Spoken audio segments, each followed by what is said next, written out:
नमस्कार, मैं हूं डॉक्टर राजीव पथरिया और आप देख रहे हैं लाइव हिंदुस्तान चर्चा। आज हम चर्चा करने जा रहे हैं कि मुख्यमंत्री सुखविंदर सिंह सुक्खू और उप मुख्यमंत्री मुकेश अग्निहोत्री दोनों के कल के बयान हैं। उन्होंने कल मुख्यमंत्री ने कहा कि जुलाई माह में ही उनकी सरकार को गिराने के प्रयास शुरू हो गए थे। उन्होंने खुलासा हमीरपुर उपचुनाव में किया और दोषारोपण किया वहां के निर्दलीय विधायक जो इस्तीफा देकर अब भाजपा के टिकट से चुनाव लड़ रहे हैं, आशीष शर्मा, उन पे काफी गंभीर आरोप उन्होंने लगाए कि जो ऑपरेशन लोटस था उसके मुख्य सूत्रधार आशीष शर्मा थे और जांच चल रही है। आने वाले समय में ऐसे बहुत ज्यादा खुलासे होंगे। वहीं दूसरी तरफ शिमला में पत्रकार वार्ता कर रहे थे उप मुख्यमंत्री मुकेश अग्निहोत्री। उन्होंने कहा कि विधायकों को तोड़ने की क्या डील हुई थी, क्या प्रलोभन दिए गए थे, किसकी भूमिका थी, जल्द ही ये सारा जनता के बीच में आ जाएगा। और उन्होंने स्पष्ट कहा कि जो राजनीतिक अराजकता का माहौल 6 माह से प्रदेश में बनाया हुआ है भाजपा ने, जनता उसका जवाब देगी। लेकिन क्या ये सच में ही जुलाई माह में कांग्रेस की सरकार को गिराने के प्रयास शुरू हो गए थे?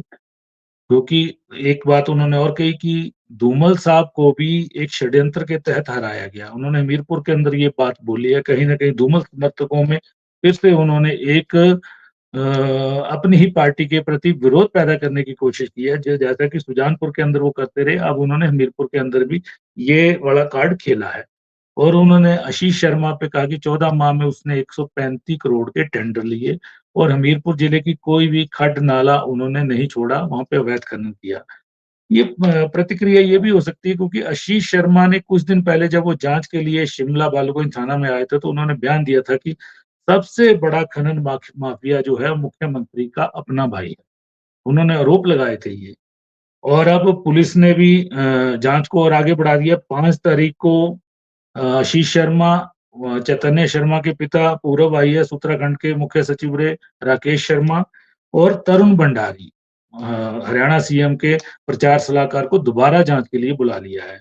तो कई चीज़ें आने वाले समय में उभर कर सामने आएँगी, लेकिन क्या 1 साल पहले ये कोशिश हो चुकी थी इस सरकार को गिराने की? तो आज हम इसी विषय पे चर्चा करने जा रहे हैं। हमारे साथ चर्चा में भाग ले रहे हैं प्रवीण शर्मा जी हैं, राजनीतिक विश्लेषक हैं, विवेक शर्मा जी हैं, भाजपा के प्रदेश के वरिष्ठ प्रवक्ता हैं, संदीप सांख्यानी ये कांग्रेस पार्टी के वरिष्ठ प्रवक्ता हैं। प्रवीण जी, आपने देखा होगा मुख्यमंत्री का कल का बयान और उप मुख्यमंत्री भी उसको एंडोर्स कर रहे हैं कि यानी कि आने वाले दिनों में कुछ बड़ा होने जाएगा हिमाचल की राजनीति में, ऐसा दिख रहा है क्योंकि उन्होंने टारगेट निर्दलियों में आशीष शर्मा को बना दिया है। कहीं न कहीं आशीष शर्मा के कुछ सबूत उन्होंने ढूँढे हैं, तभी उनको दोबारा अब जाँच के लिए बुलाया जा रहा है। और ये अगर 1 साल पहले ये चीज़ शुरू हो गई थी, मुख्यमंत्री को शायद या तो अब पता चला है जाँच के बाद, अगर उनको उस समय पता था तो मुख्यमंत्री की भी ये विफलता है कहीं न कहीं। जी, प्रवीण शर्मा जी। देखिए, ये आज की जो डिबेट है इसके 2 पहलू हैं। पहला क्या सरकार को गिराने की कोशिश की जा रही थी और दूसरा अगर की जा रही थी तो इसका मुख्य सूत्रधार कौन था? तो पहली बात पे अगर हम लोग आते हैं तो इसमें कोई दो राय नहीं है कही जा सकती है क्योंकि सरकार को गिराने की कोशिश पिछले 1 साल से चल रही थी और उसके 3 पक्ष हैं, 3 जी। कारण हैं। पहला तो ये था कि मुख्यमंत्री का स्वयं का व्यवहार और हुँ, हुँ। दूसरा कांग्रेस के नेताओं की अति महत्वाकांक्षा, कुछ नेताओं की अति महत्वाकांक्षा और तीसरा भारतीय जनता पार्टी की कुछ महीने पहले से ही सरकार से बाहर होने की जो कसक थी, ये 3 मुख्य इंग्रीडिएंट थे और इन 3 मुख्य इंग्रीडिएंट में 27 फरवरी को जो हर्ष महाजन जी का राज्यसभा का चुनाव हुआ, एक और कारण बना, जिससे सरकार को गिराने के षड्यंत्रों को बल मिला। पर ऐसा भी नहीं था ये पहली सरकार थी जिसके खिलाफ षड्यंत्र हुआ। हिमाचल प्रदेश में अब तक जितने भी मुख्यमंत्री रहे हैं, उन सबके खिलाफ कोई ना कोई उन्हें किसी न किसी षड्यंत्र का सामना करना पड़ा है। चाहे जी। शांता कुमार जी हो, चाहे रामलाल ठाकुर जी हो, चाहे वीरभद्र जी हो या फिर धूमल जी हो। तो इन सब लोगों ने कुछ लोगों ने सरेंडर कर दिया और कुछ लोगों ने उन परिस्थितियों से लड़के अपने नेतृत्व को स्थापित किया। उसमें जी। वीरभद्र जी और धूमल जी एक प्रमुख उदाहरण है। वीरभद्र जी के समक्ष भी ऐसी परिस्थितियाँ आई जब उनके ही 26-27 लोग उनसे बाहर थे। फिर भी उन्होंने उनको साथ लेकर चले। वैसे ही धूमल जी के सामने एक अल्पमत की सरकार 1998 में थी और 2007 में भी जो षड्यंत्र के शिकार लगातार हो रहे थे, लोपा जैसे बन रही थी, तो कहीं ना कहीं वो भी षड्यंत्र के शिकार थे। परंतु लीडरशिप वही जो इन षड्यंत्रों से बाहर निकल कर आए। तो मुख्यमंत्री जी को ये बोलना तो बहुत आसान है कि उनके खिलाफ जो है वो षड्यंत्र हो रहे थे, परंतु उन षड्यंत्रों से निपटने की सबसे बड़ी जिम्मेदारी भी मुख्यमंत्री होने के नाते उन्हीं की थी। अब बात आती है, उन्होंने 3 आरोप लगाए हैं आशीष शर्मा के ऊपर। जी पहला कि वो इस ऑपरेशन लोटस के सूत्रधार थे, जी और दूसरा कि जुलाई महीने से ही वो इस सरकार को गिराने का षड्यंत्र कर रहे थे, और तीसरा कि पिछले 14 महीने के अंदर लगभग वो जब भी उनके पास आए, वो ठेके मांगने के लिए आए, टेंडर मांगने के लिए आए, और बीजेपी की सरकार में जहां उन्हें सिर्फ 50 करोड़ रुपए के काम मिले, उनकी सरकार में उन्हें 135 करोड़ रुपए के काम मिले। आज जी देश की राजनीति में अगर देखा जाए तो सबसे बड़ा संकट जो है विश्वसनीयता का संकट है। नेता कुछ और बोलते हैं, करते कुछ और है। चुनावों के समय आरोप प्रत्यारोप तो मैं समझ सकता हूं, परंतु जिस तरह से आरोप लगाए जा रहे हैं, ये आरोप मुख्यमंत्री की विश्वसनीयता के ऊपर ही संकट खड़ा करते हैं। अगर जी उन्हें पता था कि जुलाई महीने से सरकार बनने के मात्र 7 महीने के बाद उनके खिलाफ षड्यंत्र रचे जा रहे हैं आशीष शर्मा के द्वारा, तो वो अगले 14 महीने तक ठेके देते क्यों रहे? और बिल्कुल दूसरी जो बिल्कुल। सबसे बड़ी बात थी, 14 महीने तक उन्होंने 135 करोड़ रुपए के ठेके दे दिए। क्या हिमाचल प्रदेश में ठेके मुख्यमंत्री के कार्यालय से मिलते हैं? मुख्यमंत्री जी ने बिल्कुल क्लियर कर दिया कि ठेके उन्हीं के कार्यालय से मिलते हैं। जबकि ये तो ओपन बिड होती है आजकल, तो तो कॉन्ट्रैक्टर फिर की बोलने की जरूरत ही नहीं थी। अगर ठेके ओपन बिड पे मिलते हैं, ये प्रवीण जी, ऐसा लग रहा है, आपको याद होगा पीछे जो उपचुनाव हुए हैं, लोकसभा चुनाव, उस समय उन्होंने एक सुधीर शर्मा को टारगेट किया सबसे ज्यादा। 6 बागी लड़ रहे थे कांग्रेस के, और सुधीर शर्मा को सरगना, ये वो हर चीज करके उनका कद राजनीतिक तौर पे इतना उठा दिया कि वो चुनाव अच्छे मतों से जीत कर निकल गए। अब उनका टारगेट आशीष शर्मा आ गए हैं चुनावों के दौरान। वही जी कह रहा हूं कि हाँ जी मुख्यमंत्री जी इस बात को शायद समझ ही नहीं रहे हैं कि जब वो व्यक्ति विशेष के ऊपर अटैक करते हैं, तो कहीं ना कहीं जब एक उंगली उसके ऊपर उठाते हैं तो 4 उंगलियां उनके ऊपर भी होती हैं। उनके उनके जो बयान है वो विरोधाभासी हैं। अगर वो जी उन्होंने पिछले कुछ समय के अंदर पूरे हमीरपुर की खड्डों को खाली कर दिया, नालों को खाली कर दिया, तो भाई साहब आप किस लिए बिठाए थे इस कुर्सी के ऊपर? You are custodian of rights of Himachal Pradesh. आपने उन सारे, कोई व्यक्ति उन सारी चीजों को खराब करे जा रहा, आप चुपचाप तमाशा देखे जा रहे थे। बिल्कुल। देखिए हिमाचल प्रदेश में जो हुआ, उसमें जो जनता ने अपना निर्णय देना था वो दिया। जनता ने निर्णय दिया कि 6 उपचुनाव हुए, उसमें 4 उपचुनाव कांग्रेस को दे दिए, 2 उपचुनाव भारतीय जनता पार्टी को दिए। परंतु मुख्यमंत्री जी को यह सोचना होगा कि वो 2 चुनाव जीत गए कांग्रेस, परंतु मुख्यमंत्री की अपने जिले के अंदर मुख्यमंत्री जो एक चुनाव हार गए, और दूसरे अपने विधानसभा क्षेत्र में, लोकसभा में कांग्रेस पार्टी को बढ़त नहीं दिला पाए हैं, तो कहीं ना कहीं मुख्यमंत्री जी के नेतृत्व के ऊपर भी प्रश्न चिन्ह खड़े होते हैं। और रही बात आशीष शर्मा ने अगर कुछ गलत किया हुआ है, तो आपको किसने रोका था उनके खिलाफ कार्रवाई करने से? आपको कार्रवाई करनी चाहिए थी। हिमाचल प्रदेश की जनता दोनों पक्षों को देखकर ही निर्णय लेगी, और हिमाचल प्रदेश की जनता ने निर्णय भी लिया है। और भारतीय जनता पार्टी ने इन परिस्थितियों का फायदा उठाने की कोशिश की, जिसकी वजह से भारतीय जनता पार्टी को मुंह की खानी पड़ी। जी पिछले फरवरी के बाद भारतीय जनता पार्टी ने जिस तरह की, देखो राजनीति में सत्ता प्राप्त करने की ललक हमेशा सभी को रहती है, इसमें कोई दो राय नहीं है, परंतु हुआ क्या? आपने अनैतिक तरीकों से सत्ता प्राप्त करने की बिल्कुल। कोशिश। यहाँ जनमत का जब विरोध नहीं होना चाहिए, कहीं ना कहीं जनमत जब का जन, विरोध करते जनता को नकारने की कोशिश की हुई है, इसलिए जनता ने सिंपति जब कहीं आपको ना कहीं विपक्ष में मुख्यमंत्री बिठाया के था, साथ चल रही है। जनता ने जब आपको विपक्ष में बिठाया था, तो आपकी जिम्मेवारी बनती थी विपक्ष की भूमिका को निभाना। परंतु भारतीय जनता पार्टी के नेताओं ने जिस तरह पहले बयान दिए कि हम सरकार को गिरा देंगे, सरकार को तोड़ देंगे, मंडी के विधायकों ने बयान दिए कि हम ऑपरेशन लोटस करेंगे, और उसके बाद उन्होंने प्रयास भी किए, और उसके बाद जनता ने नकारा भी। अब मुझे लगता है कि अब फिर से भारतीय जनता पार्टी के नेता जो लगातार बयान दे रहे हैं ये उन्हें नहीं देना चाहिए। हिमाचल प्रदेश की जनता इस तरह की राजनीति बिल्कुल। को बिल्कुल पसंद नहीं करती है और वो जो जी बार-बार करे जा रहे हैं, उसका नुकसान लंबे समय में भारतीय जनता पार्टी को भुगतना पड़ सकता है। जी जी, सांख्यान जी, मुख्यमंत्री जी कहीं ना कहीं इस तरह की बयानबाजियां करके खुद को ही कटघरे में खड़ा करने की कोशिश कर रहे हैं। धर्मशाला में उनके प्रयास क्या रंग लाए, सबने देखा।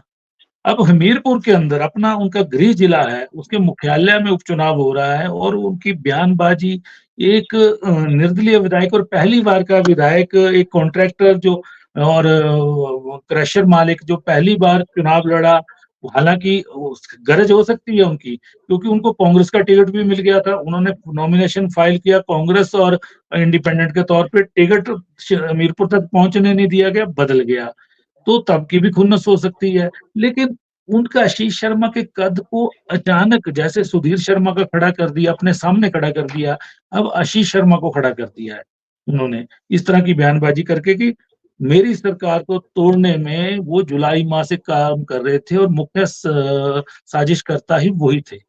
ये बड़ा आरोप लगाया कि आशीष शर्मा की इतनी हिमाकत थी और इतना उसका प्रभाव था कि वो मुख्यमंत्री कांग्रेस की 40 विधायकों की सरकार को वो तोड़ सकते थे। जी संदीप जी। डॉक्टर साहब, मुख्यमंत्री जो है, माननीय मुख्यमंत्री एक संवेदनशील व्यक्ति है और जहां तक मैं उनकी संवेदनाओं की बात करता हूं तो एक वो जन सम्मान करना बड़े अच्छे तरीके से जानते हैं। उसी जन सम्मान की भावना को लेते हुए माननीय मुख्यमंत्री जी ने हमीरपुर जिला को एक तवज्जो भी दी और देनी भी चाहिए, और उसी के संदर्भ में माननीय मुख्यमंत्री जी ने देखा कि उन्होंने हमीरपुर जिला को, और धूमल जी के बाद हमीरपुर से अगर कोई मुख्यमंत्री बना है तो ठाकुर सुखविंदर सिंह सुक्खू मुख्यमंत्री बने हैं, तो उन्होंने इन सारी चीजों को देखते हुए, तो देखिए अब बात आती है कि बगावत हमीरपुर से हुई तो 3 विधायक जो थे सुजानपुर के, हमीरपुर के और अपने बक्सर के विधायकों ने ही माननीय मुख्यमंत्री जी के खिलाफ जो है वो षड्यंत्र रचा, और भारतीय जनता पार्टी ने भी उसका साथ दिया और उनके अंदर कोई गिव एंड टेक भी हुआ होगा। तो लेकिन जो 2 विधायक जो थे जिन्होंने कांग्रेस के साथ बगावत की, उनका तो समझ आता है, लेकिन अगर आप आशीष शर्मा जी की बात करते हैं तो हमें उनका समझ नहीं आता। कारण उसका था कि वो निर्दलीय विधायक वहां पे जीत के आए थे और वहां पे उनकी लोगों ने एक बड़ा विश्वास उनको दिया था, एक बड़ा जनमत उनको दिया था। तो अगर वो चाहते राजनीति को अपने ढंग से चलाना, तो माननीय मुख्यमंत्री जी उनको एक बड़ा अदब भी दे रहे थे और बड़ा सम्मान भी उनको दे रहे थे। तो उसके बावजूद भी उन्होंने जो वो भारतीय जनता पार्टी के साथ अगर सहमत रहते, तो देखिए एक चीज के लिए तो मैं भी सहमत नहीं हो पाऊंगा कि अगर उनको कांग्रेस ने टिकट दिया था, बाद में उसका टिकट बदला, अब भारतीय जनता पार्टी ने उसको टिकट दे दिया। बेसिकली राजनीति कहीं ना कहीं एक व्यवसाय बनता जा रहा है, इस चीज को दरकिनार नहीं किया जा सकता। हो सकता है मैं कुछ पार्टी विचारधारा से ऊपर उठ के बोल रहा हूं, लेकिन मैं ये समझता हूं कि इस तरह की चीजों को कांग्रेस को भी देखना चाहिए और भारतीय जनता पार्टी को भी देखना चाहिए। अच्छा, उसके बावजूद भी वो चाहते तो भारतीय जनता पार्टी के एसोसिएट मेंबर के रूप में, अगर वो उनकी विचारधारा से सहमत थे तो उसके एसोसिएट मेंबर रह के वो अपना काम कर सकते थे। और माननीय मुख्यमंत्री जी हमीरपुर जिला के लिए एक विशेष लगाव भी है और होना भी चाहिए, और उनको देखते हुए उन्होंने किसी भी योजना को रोकने के लिए, रादर उनको हमीरपुर जिला को बड़ी तवज्जो माननीय मुख्यमंत्री जी ने दी है। तो ये आशीष शर्मा जी के बीच में भी कोई ना कोई गिव एंड टेक तो है सारी की सारी चीजें। अब आशीष शर्मा जी की अगर पृष्ठभूमि के ऊपर देखा जाए तो कांग्रेस का तो अभी सिर्फ 1.5 साल का ही कार्यकाल हुआ है, लेकिन वो आशीष शर्मा जी एक सामान्य ठेकेदार से उठ के, भारतीय जनता पार्टी की पूर्व में सरकार थी, उन्होंने अपना व्यवसाय को इतना एक्सप्लोर किया, किस तरह से वो एक्सप्लोरेशन हुआ, उसके बाद कांग्रेस के समय में भी हुआ। तो मेरे को लगता है कि माननीय मुख्यमंत्री जी ने जो भी कहा है वो बिल्कुल ठीक कहा है कि उन्होंने जो भी नेटवर्किंग की है, मैं मानता हूं कि आजकल ऑनलाइन टेंडरिंग होती है, कहने को ऑनलाइन टेंडरिंग है, पूरे देश भर में है, और जहां भारतीय जनता पार्टी की सरकार है वहां पे भी ऑनलाइन टेंडरिंग है। लेकिन मैं कहता हूं कि जो अपनी ठेकेदार लॉबी है वो इस चीज को मैनेज करती है, और नेचुरली वो स्वाभाविक भी है, वो करते हैं क्योंकि उनका व्यवसाय है, तो वो पुलिंग करते हैं और हो सकता है आशीष शर्मा जी ने जो ये सब किया है तो उसी का एक परिणाम हो। लेकिन माननीय मुख्यमंत्री जी ने कहा कि हमीरपुर के अंदर कोई भी काम जो है वो रुकना नहीं चाहिए, हमीरपुर का विकास जो है वो रुकना नहीं चाहिए। तो ये उसकी परिणति हो सकती है, लेकिन जो उनके ऊपर जो उन्होंने किया है, तो जो उनके ऊपर जो भ्रष्टाचार निवारण अधिनियम के तहत जो उनके ऊपर सेक्शन 7 और 8 के तहत मामला दर्ज किया गया है, और उसके अंदर जो पुराना आईपीसी था उसके अंदर भी कुछ धाराएं इनके अंदर लगी है, और आशीष शर्मा जी अकेले नहीं है, उनके साथ जो 120 बी का है, तो वो सारे के सारा this is the matter of investigation. Sankhyan ji जी। सबको पता है चीज का, लेकिन क्या आशीष शर्मा का कद विधायक बनते इतना बड़ा हो गया कि वो अपने ही जिले में जो मुख्यमंत्री थे उनको गिराने की साजिश रच सकते थे? वो अकेले साजिश रच सकते थे क्या? मुख्यमंत्री नहीं, का रोग तो देखिए सीधा है, इतना बड़ा कद है उनका। नहीं ऐसा, देखिए इतना बड़ा कद तो आशीष शर्मा का ना पहले था ना मुख्यमंत्री आगे जी ने है, अपने क्योंकि अपने भाषण में उनका देखिए कद बढ़ा दिया है ना। सवाल ये है। माननीय मुख्यमंत्री जी चुनाव प्रचार के अंदर है, और चुनाव प्रचार के अंदर जो भी बातें कही जाती हैं, तो इसका मतलब ये नहीं है कि अब माननीय मुख्यमंत्री जी तो जयराम के खिलाफ ही बोलते हैं, तो इसका मतलब ये थोड़ा है कि जयराम जी का जो कद है वो रहेगा, आशीष का जो कद है वो आशीष जी का कद वैसा ही रहेगा, इसमें कोई उसमें दो राय नहीं है। और लेकिन मैं आपको एक चीज बताना चाहता हूँ, मैं कल हमीरपुर के अंदर था, वहां पे एक बात बड़ी साफ है, जो लोग कह रहे हैं कि हमने आशीष जी को यहाँ से जन्म दिया था, हमने अपना विश्वास मत उनको दिया था। ऐसी क्या बात पड़ गई कि माननीय मुख्यमंत्री जी हमीरपुर से मुख्यमंत्री बने, और उसके बावजूद इन्होंने इतनी बड़ी कॉन्स्पिरेसी रची है। बिल्कुल खेला है वो कार्ड उन्होंने। तो ये बात तो हमीरपुर के लोगों के अंदर है। नहीं, ये हमारे कांग्रेस के या माननीय मुख्यमंत्री के कार्ड खेलने का सवाल नहीं है, सवाल सिर्फ इतना है, ये जन भावना है कि वहां लोगों के अंदर ये भावना जरूर है कि क्यों आशीष शर्मा जी को ये नौबत आन पड़ी कि क्यों इन्होंने इस तरह से रिजाइन कर दिया। तो ये वहां पे बड़ा मसला है हमीरपुर के अंदर। आशीष शर्मा ने आज भी रीजन दिए हैं, ये रीजन दिए हैं कि मुख्यमंत्री से जब भी मिलने जाते थे किसी भी विकास कार्य के लिए, समय नहीं मिलता था, फिर बाहर से बता दिया जाता था कि अब अगले महीने की फलां तारीख को आना। कहीं ना कहीं एक प्रवीण जी ने भी बात कही कि मुख्यमंत्री का व्यवहार, जिसकी आलोचना इन बागियों ने की है कि उनका व्यवहार इस तरह का था। अभी सुधीर शर्मा ने भी कल बोला है कि वो लोग तो सारे जो भी चुन के हैं सारे वीरभद्र सिंह के हैं। अब उनको उनके चेहरे में वीरभद्र सिंह का चेहरा नजर आता है, इसलिए वो किसी का काम करके राजी नहीं, किसी के साथ अच्छा व्यवहार करके राजी नहीं। कल भी सुधीर शर्मा ने ये आरोप लगाए हैं आपके वहां पे उपचुनावों में। तो सुधीर शर्मा जी ने जो किया है वो जनता के सामने है। सुधीर शर्मा जी ने जो किया है, कांग्रेस के अंदर उनकी पृष्ठभूमि क्या थी, उनके पिताश्री क्या थे, वो सारा के सारा सबको पता है। बाकी रहती है आशीष जी की बात, तो वो आज मैंने पढ़ा उनका एक सोशल मीडिया पे उन्होंने डाला है 4 लाइनों का, और उन्होंने आरोप लगाए हैं। और ये आशीष शर्मा ये आरोप नहीं लगा रहे हैं, ये 6 के 6 जो विधायक थे वो भी लगा रहे थे, अब ये 3 के 3 विधायक भी इस तरह के आरोप लगा रहे हैं। लेकिन मैं देख रहा हूं कि हमारे तो कोई काम नहीं रुके, जो भी विकास के काम है और जो सकारात्मक दृष्टि से सही है, जिनमें कोई इफ्स एंड बट्स नहीं, वो सारे के सारे काम मुख्यमंत्री जी ने किए हैं, इसमें कोई अतिशयोक्ति नहीं है। चलिए विवेक जी को समय दीजिए, विवेक जी ने बड़ी गहनता से सुना आप दोनों को। विवेक जी, एक बात उठी है इसमें, ठीक है आशीष शर्मा पे आरोप लगाकर कहीं ना कहीं सीएम के आरोप है, उनमें कुछ सच्चाई भी होगी, कुछ गहराई भी होगी, लेकिन प्रवीण जी ने सवाल उठाया कि वो सीएम थे, अगर वो नदियां नाले खाली कर रहे थे और उनको पता था कि षड्यंत्र रचा जा रहा है, तो उन्होंने समय पे क्यों कुछ नहीं किया। लेकिन एक मुख्यमंत्री जी ने बात उठाई है कि हिमायरपुर से पहले धूमल साहब 2 बार मुख्यमंत्री रहे, तीसरी बार भी वो घोषित मुख्यमंत्री का चेहरा थे, लेकिन एक षड्यंत्र के तहत उनको हरवा दिया गया। अब 75 साल बाद कोई मुख्यमंत्री बना है निचले हिमाचल से कांग्रेस का, तो वो सुखविंदर सिंह सुक्खू बने हैं, और उसका षड्यंत्र भी हमीरपुर जिले से है, हमीरपुर जिले से रचा गया। कहीं ना कहीं वो एक सिंपैथी गेन करने के लिए भी हो सकता है, लेकिन भाजपा को मुख्यमंत्री उप मुख्यमंत्री इसलिए घेर रहे हैं कि जनमत का विरोध भाजपा ने किया है, और इस षड्यंत्र में वो शामिल हुई है इन लोगों के साथ। और आज यही कारण है कि उपचुनावों में भाजपा को इतनी तरह कई तरह के लोगों का सामना करना पड़ रहा है, अपने वर्कर का भी सामना करना पड़ रहा है कि निर्दलियों के इस्तीफे क्यों लिए और उपचुनाव क्यों थोपा गया, ये एक सवाल भाजपा के लोग भी उठा रहे हैं उपचुनाव में। जी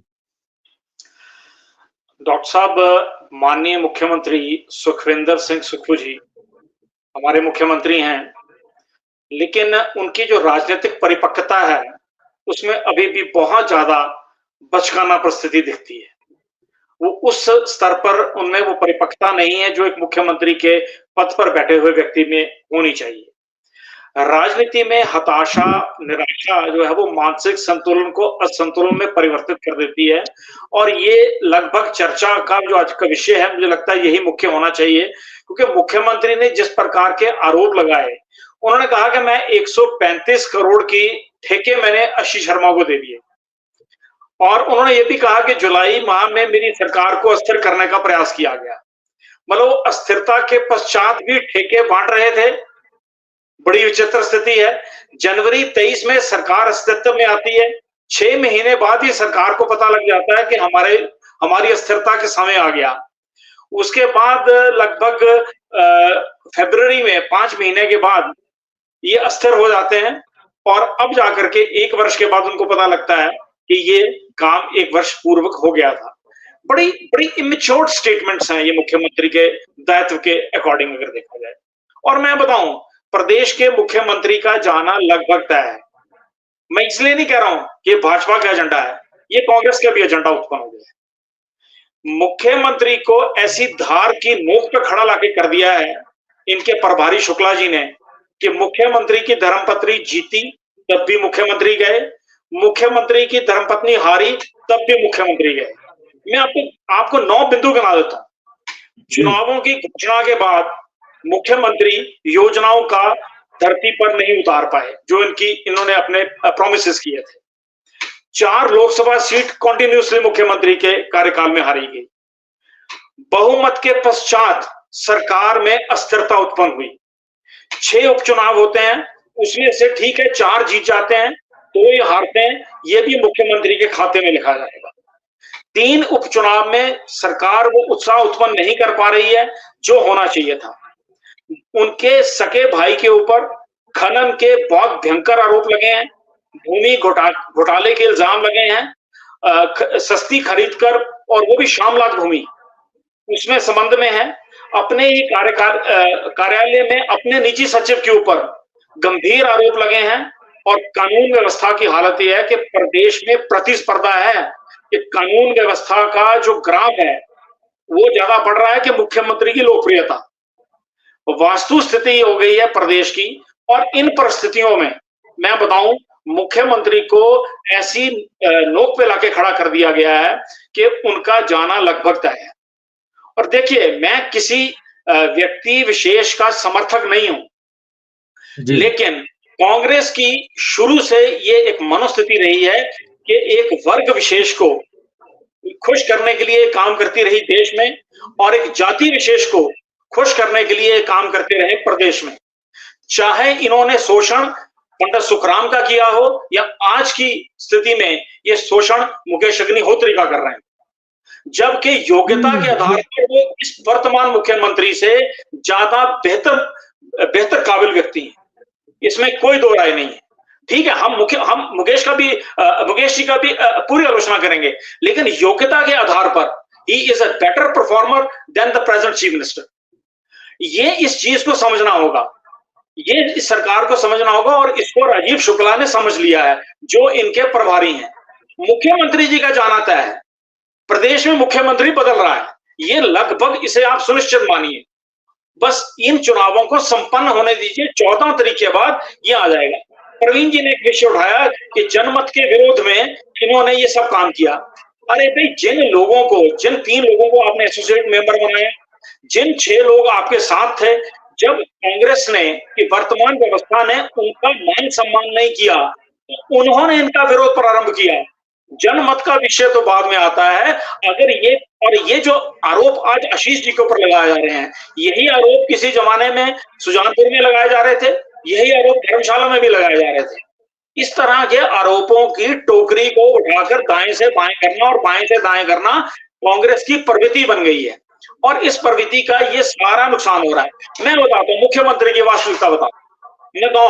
नदौन में मुख्यमंत्री जी जीते 3365 वोटों से, जब स्वयं चुनाव जीते अग्निहोत्री जी थे, विजय अग्निहोत्री जी से। और अब की बार उन्होंने 2143 वोटों से वो पीछे रहे हैं। उसमें 238 नोटा जोड़ लिया जाए तो आंकड़ा और बढ़ जाता है। मुख्यमंत्री तो अपना मार्जिन भी लोकसभा में नहीं दिलवा पाए जिस मार्जिन से उसमें जीते थे। ये मुख्यमंत्री का टूटा हुआ ग्राफ है। जबकि आशीष शर्मा 15,500 मेरे को विवेक जी एक बात बताइए कि जिस तरह से मुख्यमंत्री ने कहा है कि मुख्य सूत्रधार जो रहे हैं आशीष शर्मा रहे हैं ऑपरेशन लोटस के, या आशीष शर्मा इतने कदावर नेता हैं कि वो इतने लोगों को इकट्ठा कर पाए, या राजेंद्र राणा को मुख्यमंत्री भूल गए, जो इस चिंगारी को लेके आगे चले सुधीर शर्मा को भूल गए। आखिरकार उनका निशाना आशीष शर्मा क्यों बन गया?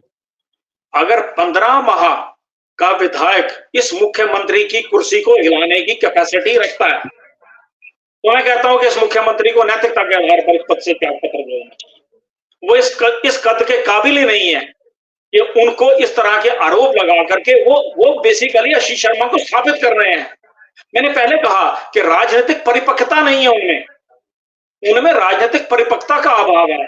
और जातिगत विषयों को लेके आना और किसी व्यक्ति विशेष को खुश करने का प्रयास करना, किसी व्यक्ति विशेष के अतिरिक्त किसी समुदाय को के वोट के ऊपर प्रहार करने के लिए इस तरह की निमन राजनीति को कराना, ये मुख्यमंत्री के पद को शोभा नहीं देता।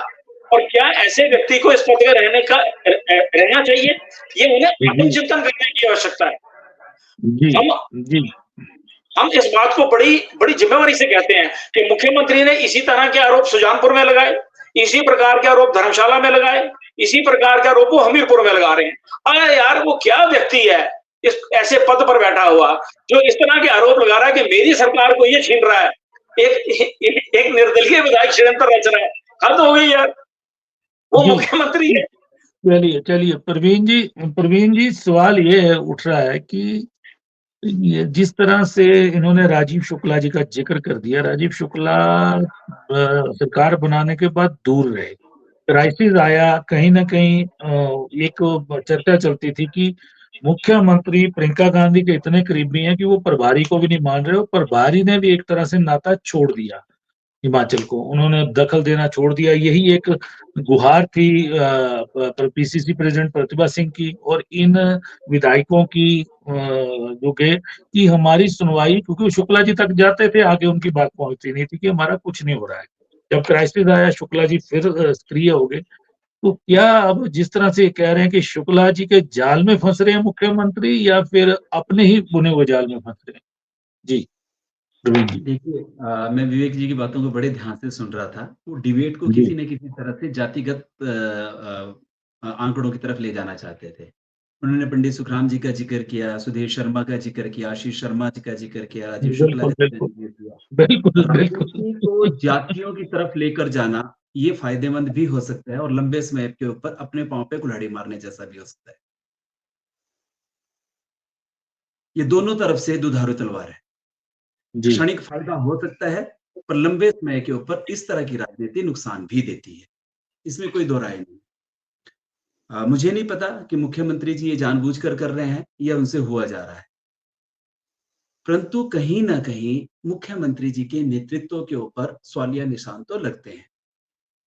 परंतु क्या मुख्यमंत्री जी का रवैया बिल्कुल ठीक रहा है या गलत रहा है, ये तो भविष्य में असेस किया। ने अपने खिलाफ षड्यंत्रों को अलग अलग ढंग से निपटा है। वीरभद्र जी के निपटने का तरीका बिल्कुल अलग रहा है।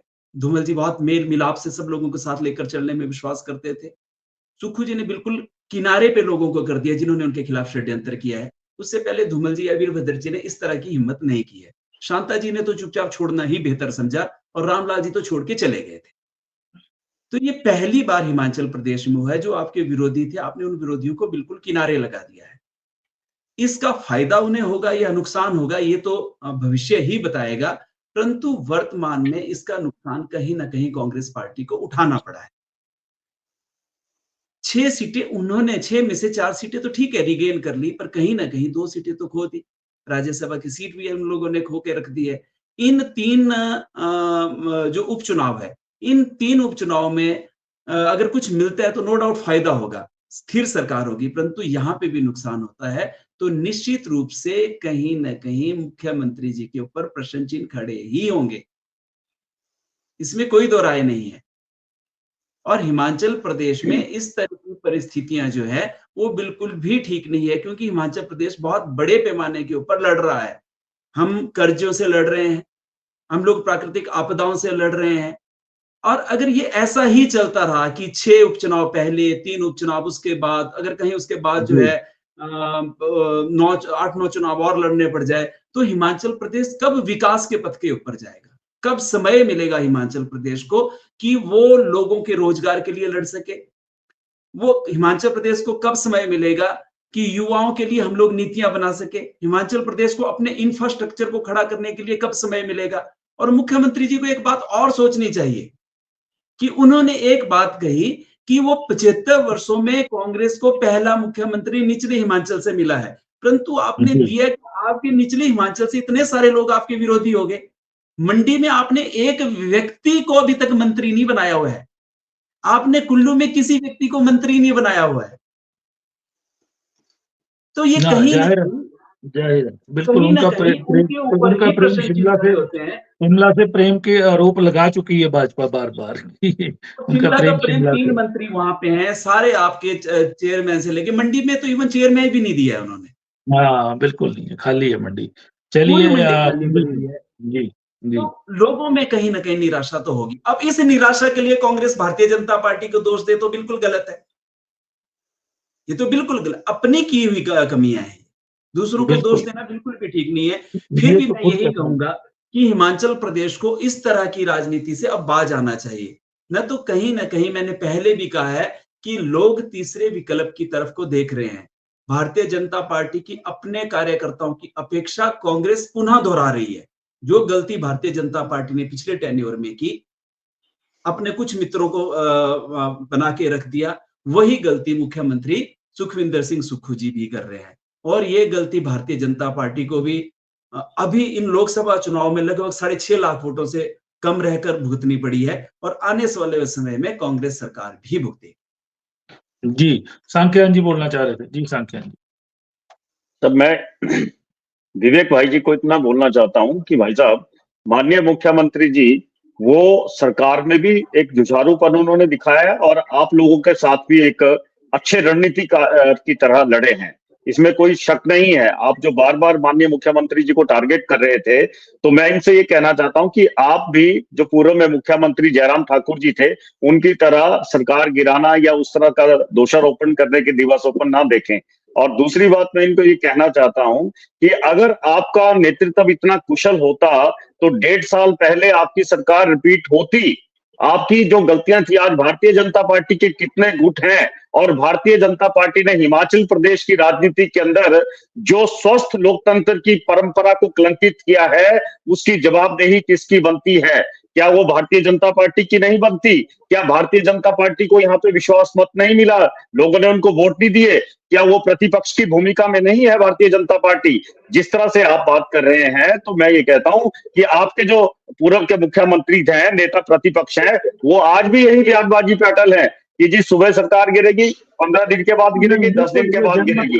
तो ये जो चीजें हैं, तो इन चीजों के ऊपर जरा ध्यान से आप रखिए। चुनौतियां हर तरफ होती हैं, हर पार्टी के अंदर चुनौतियां होती हैं, सरकार में भी होती हैं, और पॉलिटिकल पार्टियों में भी चुनौतियां होती हैं, और उसको प्रूव जो है वो माननीय मुख्यमंत्री जी ने किया है।